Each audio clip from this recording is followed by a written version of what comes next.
सत्संग से सोधी आवे, नहीं जीव 84 में जावे। सत्संग से सोधी आवे, नहीं जीव 84 में जावे। से मिले उनको भी परमात्मा से परिचित करवाया। किन किन को मिले? अब वेद में थोड़ा सा और हिंट देते हैं आपको कि वो परमात्मा अन्य रूप में भी, जैसे साधु रूप बनाया और कहीं भी प्रकट हो गए, किसी पुण्यात्मा को मिले, उनको सत्य से परिचित कराया और फिर उस महापुरुष ने फिर परमात्मा के गुण उस परमात्मा द्वारा दिए गए ज्ञान के अनुसार सब जगह गाए। ऋग्वेद में थोड़ा सा हिंट और देते हैं आपको। यही ऋग्वेद, इसमें 3-4 श्लोक और दिखाते मंत्र आपको। फिर आज का सत्संग प्रारंभ होगा, ये भूमिका बनाई जा रही है, देखिएगा। ऋग्वेद वही मंडल नंबर 9-10, प्रकाशक है सार्वदेशिक आर्य प्रतिनिधि सभा, महर्षि दान भवन, रामलीला मैदान, नई दिल्ली। और महर्षि दान सरस्वती कृत, मुद्रक है Prince offset printers, 1510, Pataudi house, Daryaganj, नई दिल्ली। अब इसके अंदर आपको दिखाते हैं ऋग्वेद मंडल नंबर 9 सूक्त 86 का मंत्र 26 और 27। ऋग्वेद मंडल नंबर 9 सूक्त 86 और मंत्र 26। इसमें क्या लिखा कि यज्ञ करने वाले यजमानों के लिए परमात्मा सब रास्तों को सुगम करता हुआ उनके विघ्नों को मर्दन करता है, उनके संकटों का नाश करता है और उनको पवित्र करता हुआ, अपने रूप को सरल करता हुआ। क्योंकि सतलोक में परमात्मा का रूप बहुत तेजों में है। एक रोमकूप में करोड़ सूर्य मिला दे, करोड़ चंद्रमा, वो भी फीकी रोशनी रहे, इतना तेजों में शरीर है भगवान का। यदि वो एज इट इज यहाँ आ जाए तो हमारी आंखें बंद हो जाए, हम देख नहीं सकते कुछ भी, दूर से ही। भगवान तो बाद में आएगा, उसका प्रकाश पहले आ लेगा, तो उस प्रकाश से हम परमात्मा को नहीं देख सकते। इसलिए अपने रूप को हल्का तेज पुंज का सरल बना के वो हमारे सामने प्रकट होते हैं। जैसे काशी में जुलाहे रूप में हुए, वो परमात्मा पूर्ण ब्रह्म है। देखना, अपने रूप को सरल करता हुआ वह कांति में परमात्मा। यहां इन्होंने कबीर को अर्थ सर्वज्ञ लिख दिया, यहां लिखना था वो कबीर देव। अब ये कंसेप्ट यहां क्लियर फेर करना पड़ेगा कि जहां पर भी परमात्मा की महिमा चल रही हो वेदों में, तो वहां पर यदि कबीर शब्द है, कबीर, तो वहां लिखना पड़ेगा कबीर देव। जैसे ये खुद लिखते हैं, ये संस्कृत और व्याकरण के ज्ञाता। अब फिर यजुर्वेद दिखाना पड़ेगा, देखिएगा। ये यजुर्वेद है, ये महर्षि दान सरस्वती कृत, प्रकाशक है सार्वदेशिक आर्य प्रतिनिधि सभा, 2/5, महर्षि दान भवन, रामलीला मैदान, नई दिल्ली।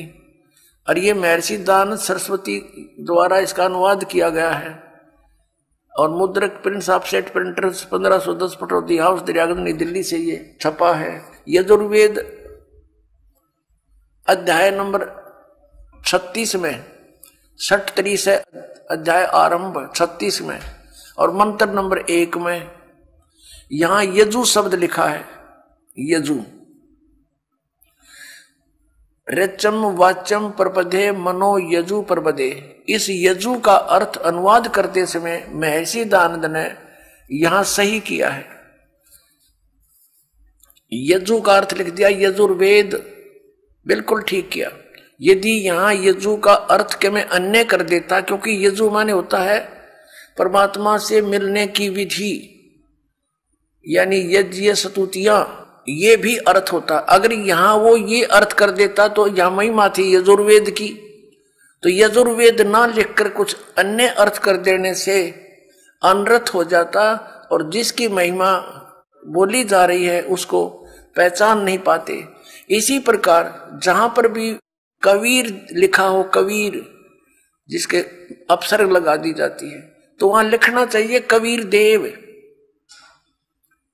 और कबीर देव लिखने से फिर बात सुलझ गई। हम उसको कबीर देव कहने लगे, कबीर हम वह को वह बोलते हैं, तो कबीर देव माने परमात्मा, कबीर साहब।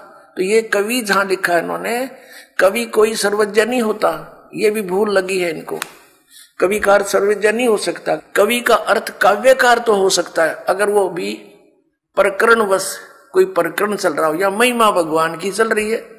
अड़ाओ ये कवि का अर्थ कर दिया सर्वज्ञ। सर्वज्ञ ये शब्द तो कर रहे हैं हम भगवान के विषय में बोल रहे हैं, लेकिन उसका नाम लिखना था, हु इज दैट गॉड, वो कौन है वो परमात्मा जो ऐसी लीला करता है, वो कबीर देव है, वो कबीर साहब है।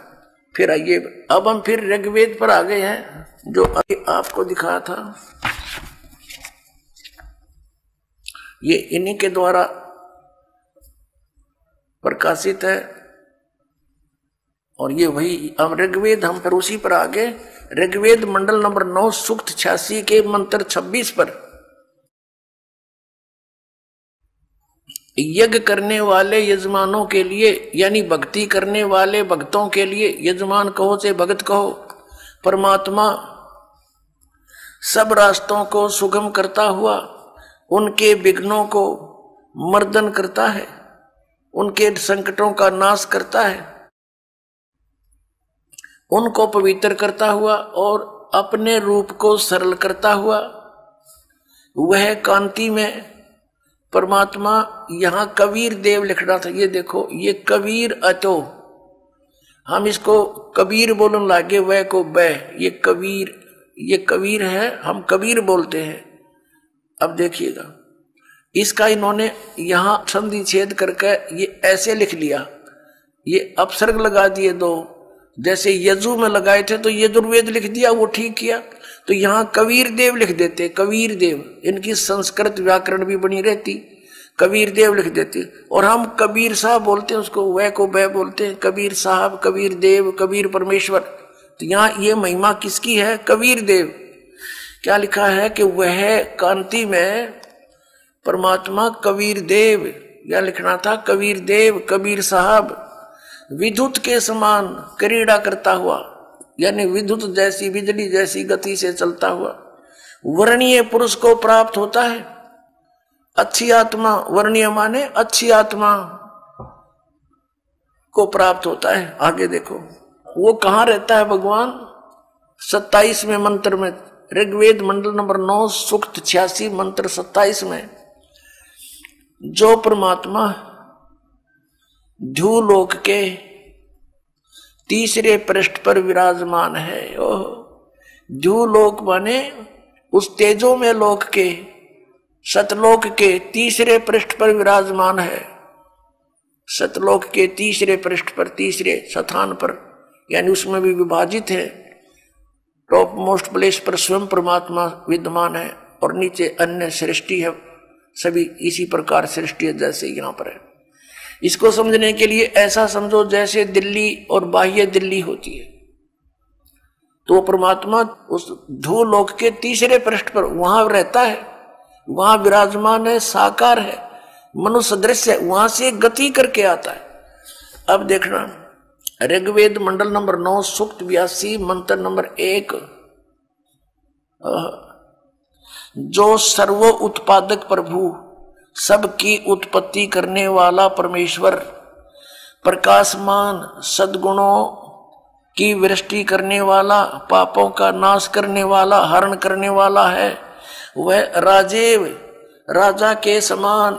ये देखना ये है 269 पृष्ठ पे। अब हम पढ़ेंगे 270 पृष्ठ पे।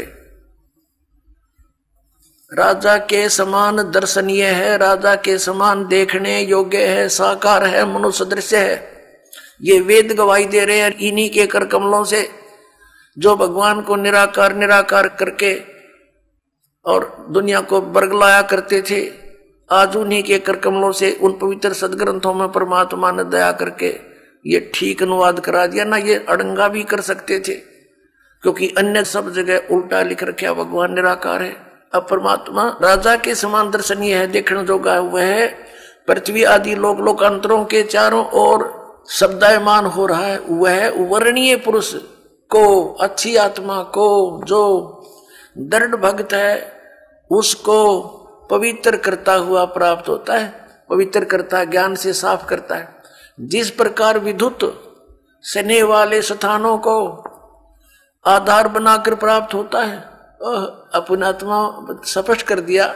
जैसे कैसा अच्छा प्रमाण दिया है वेद में कि जैसे आकाशीय बिजली किसी धातु को आधार बनाकर ही उस पर अट्रैक्ट होती है, उसी पर आके गिरती है, अन्य पर नहीं गिरती।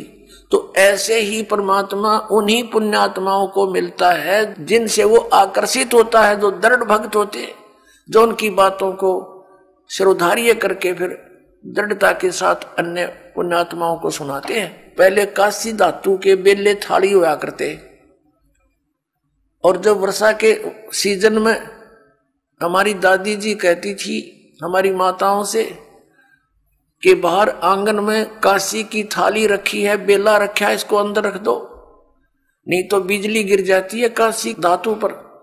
ये विशेष अट्रैक्शन होता था। अमूमन जहां भी ऐसा संयोग होता था वो कांसी की धातु पर ही गिरती थी। कहने का भाव ये है कि वेद ने ये प्रमाणित किया है, एक एग्जाम्पल दिया है कि वो परमात्मा उन पुण्यात्माओं पर ऐसे अट्रैक्ट होता है, उन्हीं को ही मिलेगा वो जो दृढ़ भक्त होते हैं। जैसे आकाशीय बिजली, आकाशीय विद्युत अपने उस धातु पर ही गिरती है, उसको आधार बनाकर ही नीचे आती है। आगे देखो वो क्या करता है फिर आकर के। ऋग्वेद मंडल नंबर 9 सूक्त 82 मंत्र 1 पढ़ लिया। अब दूसरे में क्या लिखा है कि हे परमात्मन, उपदेश करने की इच्छा से आप, ज्ञान देने के उद्देश्य से आप महापुरुषों को प्राप्त होते हो, अच्छी आत्माओं को मिलते हो, और आप अत्यंत गतिशील पदार्थ के समान यानी बिजली की जैसी गति से हमारे आध्यात्मिक यज्ञ को प्राप्त होते हो। आप यह लिखना था आप कबीर देव हैं, सर्वज्ञ लिख दिया। आप कबीर देव हैं, कबीर साहब हैं। हम कबीर साहब बोल रहे, उन्हें कबीर देव। अब शुद्ध स्वरूप है, हमारे पापों को दूर करके हे परमात्मा, हे अमर परमात्मा हमको सुख दे। अपने आत्माओं पवित्र वेदों को पूरा विश्व मानता है कि ये परमात्मा के यथार्थ ज्ञान से युक्त है, और परमेश्वर ने कहा है 600 वर्ष पहले कि वेद मेरा भेद है, मैं ना मिलूं वेदन के माही, और जौन वेद से मैं मिलूं वो वेद जानते नहीं।